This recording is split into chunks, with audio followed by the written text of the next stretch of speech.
Dans cette vidéo, on va voir les tuples.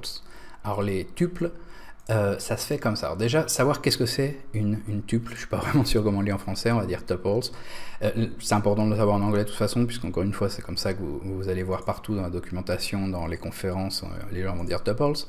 Et alors, les tuples ou les tuples, c'est quelque chose qui vous permet de mettre plusieurs valeurs dans une variable. Alors voilà comment ça se fait. Alors je dis mes jeux vidéo préférés, best video game, le nom de la variable, vous pouvez la changer, est égal à, et j'ouvre les parenthèses. Après je ferme les parenthèses et je mets des valeurs dedans, séparées par des virgules.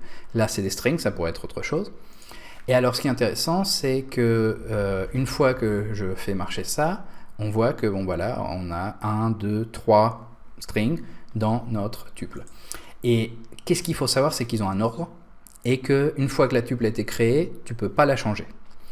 C'est important parce qu'on va voir après les dictionnaires et les arrêts qui ont des choses en commun mais qui sont un petit peu différentes. Donc les tuples, elles ont un ordre, mais après on ne peut pas les changer. Donc on peut après, puisqu'il y a un ordre, on peut les appeler par numéro. Donc on va dire best video game, on ouvre les crochets, et avec les crochets, on a l'index.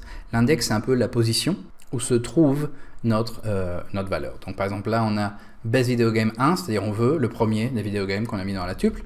C'est Zelda, c'est le premier, il est là.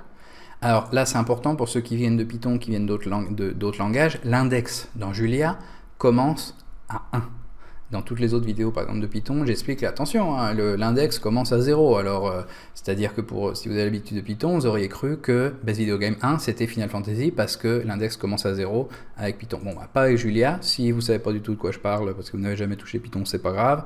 Ceux qui ont vu Python comprendront la différence. L'important c'est de savoir qu'avec Julia, quand on met 1, c'est la première valeur. Maintenant, si je mets 3, ça va être la troisième. Donc 1, 2, 3, c'est Dragon Quest. Donc ça nous permet d'utiliser ces valeurs qu'on a mis dans la tuple en les appelant par leur ordre. Donc l'ordre est important, si j'avais mis un autre ordre, ça ne nous donnerait pas la même réponse. Maintenant, si je veux remplacer une valeur par une autre, j'ai best video game crochet 1 égale et je mets une nouvelle valeur. Le problème c'est qu'avec les tuples, on a dit, une fois que tu as créé ta tuple, c'est fini, tu ne peux pas la changer. Voilà, donc là tu as une erreur, il dit non, tu ne peux pas changer, c'est pas possible, c'est une tuple. Maintenant, si je veux rajouter quelque chose à une tuple, et je dis non, on ne peut pas remplacer, c'est pas grave, mais on va rajouter après un quatrième, là on en a 3, on va rajouter un quatrième, ok, pas de problème, non, une fois que ta tuple est créée, c'est fini, tu ne peux pas la changer. Donc c'est important de savoir ça, je vais enlever l'erreur là. Donc c'est les tuples, voilà, il y a un ordre et on ne peut pas la changer une fois qu'elle a été créée, on ne peut pas rajouter de choses, on ne peut pas changer les valeurs. Maintenant, il y a autre chose, un peu plus intelligent si on veut, rajouter un nom à ta tuple. C'est les named tuples, named tuples. Et c'est exactement comme avant, c'est-à-dire toujours best video game.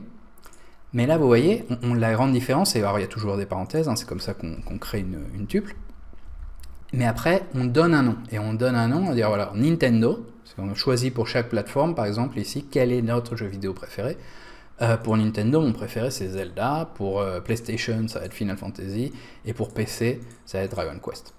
Donc je fais marcher ça, et comme avant, je peux appeler par l'ordre, c'est-à-dire le premier écrit, là c'est le premier dans l'index, c'est Zelda, comme avant. Maintenant, quand tu as une tuple avec beaucoup de valeurs, tu te souviens peut-être pas de l'ordre de tout ce que tu as utilisé. Même là, par exemple, PlayStation c'est le deuxième, je m'en souvenais peut-être pas.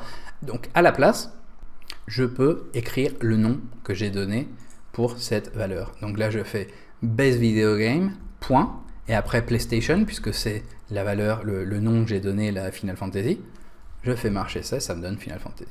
Si je savais pas, si je voulais par exemple Nintendo, je mets le N, je peux appuyer sur Tab, et ça m'auto-complète la seule valeur, le seul nom qu'on a avec un N, et voilà, c'est Zelda. Donc j'ai pas besoin forcément de me souvenir de l'ordre si je donne des noms. Donc vous voyez, maintenant vous savez qu'est-ce que c'est une tuple ou les tuples, c'est les named tuples, et vous êtes prêts pour la prochaine leçon.